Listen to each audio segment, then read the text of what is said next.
hello नमस्कार सेवा र जोरले अनि जोलोपा अनि आज चाहिँ म चाहिँ नयाँ दिन नयाँ सुरुवात नयाँ ब्लग अनि आज हामी चाहिँ कहाँ जाँदैछौँ भनेर आमा र म अनि सुरज सर अनि नानी चाहिँ हामी कहाँ जाँदैछौँ आमा कहाँ जाँदैछौँ हामी चाहिँ केराबारी जाँदैछौँ आज भिडियो अन्तिमसम्म हेर्नु होला हजुर आमा हामी पानमारा पनि जाने केराबारी पनि जाने उता ठिङ्गाबारी कता पनि जाने अनि आज भिडियो अन्तिमसम्म हेर्नु होला नयाँ हुनुहुन्छ भने लाइक कमेन्ट सेयर अनि सब्सक्राइब गर्न नभुल्नु होला भन्दै भिडियो अन्तिमसम्म हेर्न आग्रह गर्दै अब अरू चाहिँ हामी चाहिँ बाटोमा भेटौँला है गाइज यहाँबाट भान्चोक निस्किन्छ होइन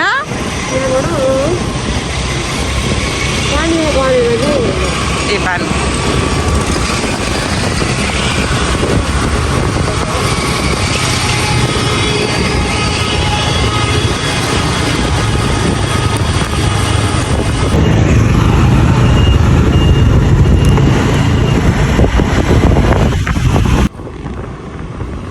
यो चाहिँ पानमाराको फुल कस्तो राम्रो रहेछ नि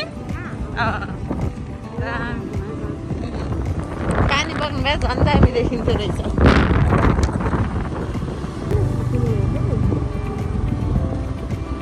अन्त कत्रो अग्लो घर पनि के हो यो घर हो कि अर्कै के बनाउला हो यो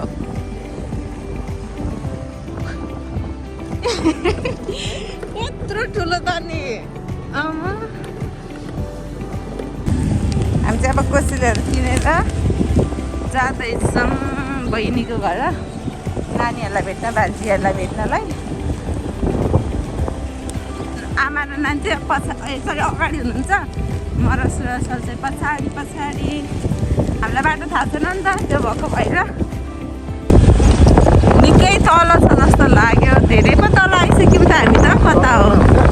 जग्गा साइडै हो अनि हातहरू आउँदैन नानी अरे बहिनी घरमा हिँडेको भान्जीहरूलाई हेर्नलाई हामी धेरै तल आइछौँ धेरै तल रहेछ बहिनीहरू धेरै तल बस्नु भएको रहेछ आउनु लाग्यो अब यो ठाउँलाई कुन ठाउँ भन्छ सुरज सर पानमारा नै भन्छ यसलाई पनि तल्लो पानमारा ए यो चाहिँ तल्लो पानमारा हो गाइस दामी घर बन्दै रहेछ यहाँनिर धरानकै एउटा हिस्सा आइसकेको छु गाइस कता हो त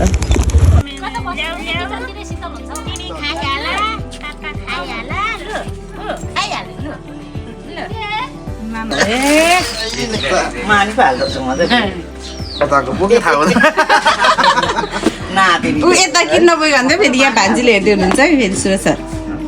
यहाँ भान्जीले हेर्नु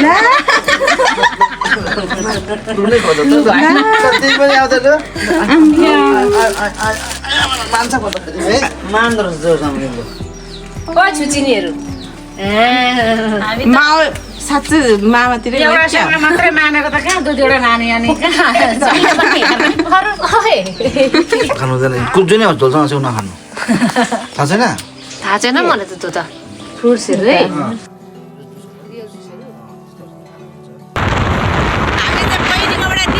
हिँडिसकेका छौँ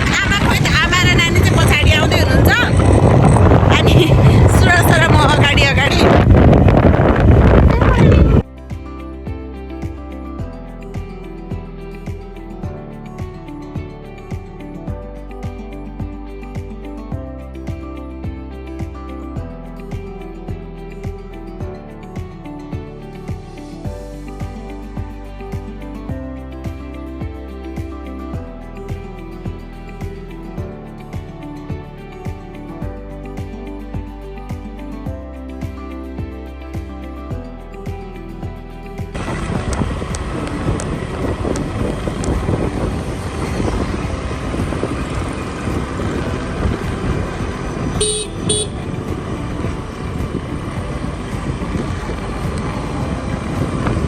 मरिसम्मको लाइन जस्तो लाग्छ होइन क्या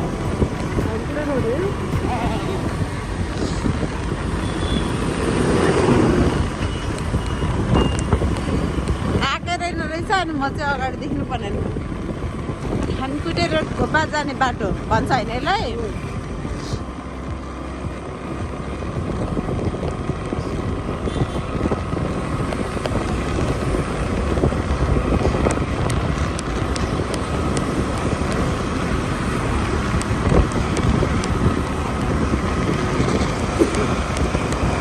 मेरो भाइ यहाँ आएको छ कि भनिदिनु भने देख्दैन कि छैन मेरो दिन आएको छैन रहेछ अङ्कल फोन गर्नु पऱ्यो यो लाइनको मलाई यही लाइन चाहिँ मलाई अप्पर दामी लाग्छ क्या अप्पर राम्रो लाग्छ अनि एउटै खालको घर हुन्छ नि त नि झन् राम्रो यसलाई कुन चोक भन्छ नानी दुर्गा चोक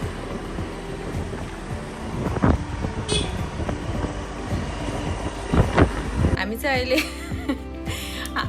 पर्दा राखेको छ नि त अनि कोठामा अँधेरो हुन्छ नि हामी चाहिँ अहिले चाहिँ उहाँ पुगेर आइसकेको छौँ बहिनीकोमा पुगेर पनि बहिनीले अनि त्यसपछि भाले काट्नुपर्छ बस्नु भन्दै हुनुहुन्थ्यो अनि त्यसपछि हामी चाहिँ होइन हतार छनेर हामी हिँडिहाल्यौँ